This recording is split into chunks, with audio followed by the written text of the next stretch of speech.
how are you supposed to deal with that? It's crazy to think too that they were this band for 10 years, just slowly gaining momentum, gaining steam, just still, more or less, the working class guys type of thing. Especially once Hetfield grew the mustache, the big Fu Manchu that connected to the sideburns.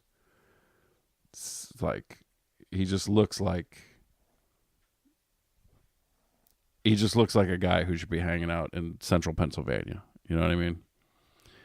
Just you don't even know his name. You just every time you go to the liquor store, he's there. He doesn't even work there. He's just constantly buying cases of Yingling. You're like, oh, there's James. Who's James?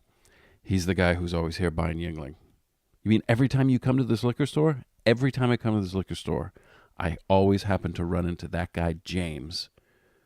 And he's always buying a case of Yingling. For like a party? No, for himself. I think he goes into the parking lot.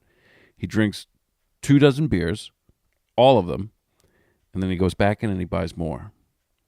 This seems to be what he does. At least, this is what I can safely assume by looking at his mustache. Who's his friend with the big head?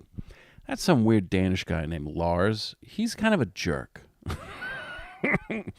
He's always on the payphone out front. I'm picturing this liquor store in central PA, like in, Oval, Pennsylvania, somewhere in there. Jersey Shore, Pennsylvania, somewhere in there. Amish country.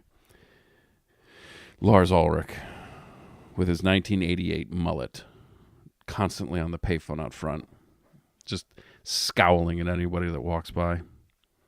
Particularly anybody who's waiting to use the phone. Oh, forget. Oh, they're fucked. And then, Jason Newsted and Kirk Hammett just at a picnic table, picking each other's nose, like laughing, just reaching over, trying to pick the other one's nose, and then somehow, like, the other guy doesn't see it coming. Like, not even actively letting each other pick the other one's nose. Just like, they are constantly shocked. Like, oh my God, you picked my nose again? And then wipes it on the other guy's shirt. These are the things I think when I look at the boys in Metallica. At least that lineup.